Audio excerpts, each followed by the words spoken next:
Good morning. मैं Ajit sir.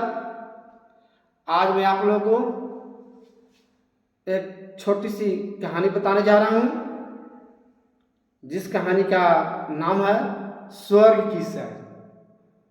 कहानी का नाम है स्वर्ग की सैर। और यह जो कहानी है एक चुगली करने पर आधारित है कि चुगली करने का क्या परिणाम होता है। कोई चुगली करता है किसी से, यानी एक दूसरे को बात को आगे बढ़ाता है, तो इसका क्या परिणाम होता है, इसी पर आधारित है। किसी राज्य में एक राजा रहता था। वह राजा पूरा सुखी संपन्न था और उसका राज्य भी पूरा सुखी संपन्न था। उस राजा के यहाँ एक बागीचा थी, बागवानी थी। बागवानी में तरह तरह के फूल खिले हुए थे, तरह तरह के फल थे, एक से एक पेड़ पौधे लगे हुए थे। उस बागवानी को देख रेख करने के लिए मंत्री, सिपाही, दरबार में जो रहते हैं दरबारी, सभी को भी लगा दिया जाता था। बागीचा बहुत सुशोभित, बहुत सुंदर था। उसी बागीचा में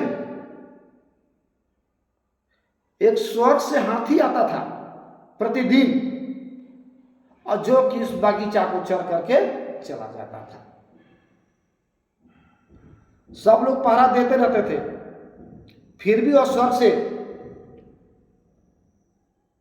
सुंदर हाथी, जिसका नाम था एरावत हाथी, इंद्र भगवान का हाथी था। वह जो हाथी था इंद्र भगवान का था, एरावत हाथी उसका नाम है, सफेद कलर का। वह स्वर्ग से आता और आकर के उसका बागवानी से चढ़ करके पेट अपना भर जाता, तो सुबह वह चला जाता। राजा एक दिन बागीचा में घूमने गए। घूमते घूमते जाकर के देखे कि उसके बागीचा में पेड़ पौधे कुछ टूटे फूटे हैं, घास नस हुए हैं। मंत्री को बुलाते हैं, बोलते हैं कि मंत्री बताओ, तुम लोग पहरा देते रहते हो, यह बागीचा जो तहस नहस कैसे हो गया है? तो मंत्री बोलता है, महाराज हम लोग पहरा तो देते रहते हैं, पूरे रखवारी करते हैं, लेकिन एक सुंदर सा हाथी आता है, पता नहीं कहां से वो हाथी आता है। 12 बजे रात को आता है और सुबह होते ही चला जाता है। वही हाथी चल करके इस तरह का कर देता है। तो राजा बोले, ठीक है, हमको दिखाओगे? तो हाँ हाँ, मैं दिखाऊंगा। राजा बोलते हैं कि आज मैं पहरा दूंगा। राजा बोलते हैं मंत्री लोग, मंत्री, सिपाही, दरबार, कोई भी आज पहरा नहीं जाएगा। आज मैं खुद रात को अपने पहरा दूंगा और बागीचा को रक्षा करूंगा। देखूंगा कि कब हाथी आता है, कैसे चढ़ कर जाता है। राजा पहरा देने लगे। ठीक 12 बजे रात, और 12 बजे रात को वहां से चलता है एरावत हाथी, इंद्र भगवान का सुंदर सफेद एकदम मस्त हाथी, और आकर के उसके बागीचा में उतर जाता है। अब पूरे बागवानी को चरता है अच्छी तरह से, और चरने के बाद जब सुबह होता है, पुनः वो उड़ना प्रारंभ करता है, यानी जाना, उड़ता है, स्वर्ग में जाने लगता है। जो राजा वहां पे पहरा दे रहे थे, खुद अपने आप जब देखते हैं कि हाथी चला जाता है ऊपर, जाने का तैयारी करने लगा, तो राजा भी हाथी का दूम पकड़ लेता है ऐसे, और दूम पकड़ करके साथ साथ ऊपर चले जाते हैं। और राजा ऊपर चले गए हाथी के साथ स्वर्ग में। दिन भर राजा स्वर्ग में रहे, पूरा घूमे, खाए पिए, सब देखे, तरह तरह के फूल, बगीचा, यानी स्वर्ग में कैसे कैसे होता है, क्या क्या चीज था सब। और फिर 12 बजे रात को हाथी जब पूरा स्वर्ग से आने लगा पृथ्वी पर, यानी राजा के बागवानी में, तो राजा वहां से दुम पकड़े, हाथी का मोड़ा, और पुनः बागवानी में यहाँ पर चले आए। और जब राजा वहां से आए तो एक सुंदर सा फूल लेकर के आए, और इतना वो सुंदर फूल था, बहुत सुगंधित देता था।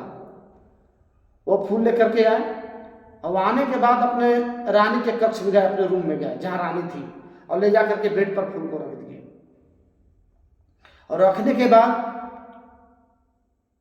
रानी से बोलते हैं कि देखो, मैं तुमसे एक बात बता रही हूं, किसी से मत बताना।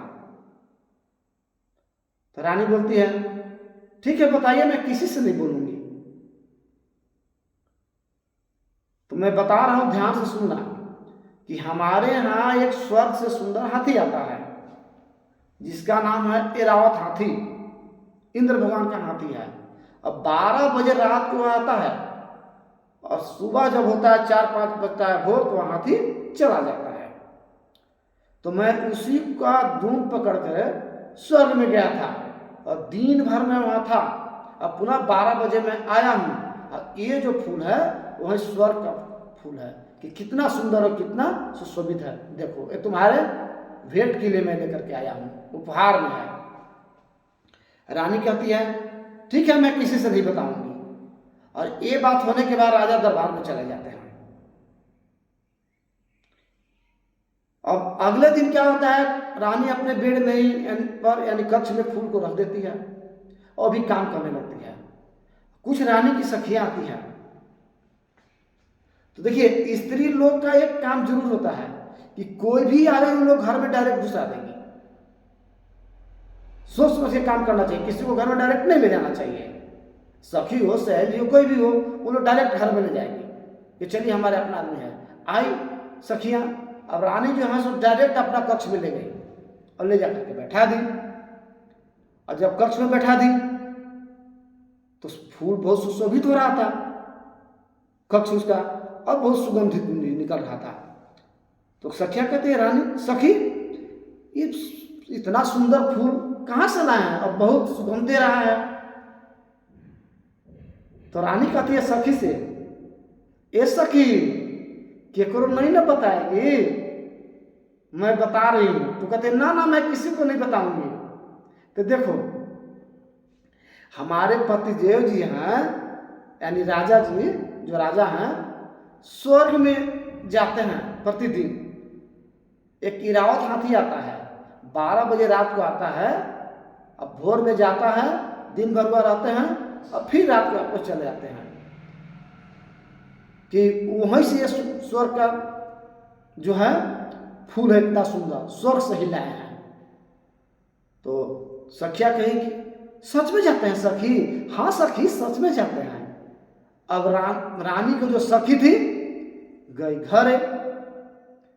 घरे जाकर के अपन माँ से कहती है, ये माँ एक बात पता है, तो किसी से मत कहना ना।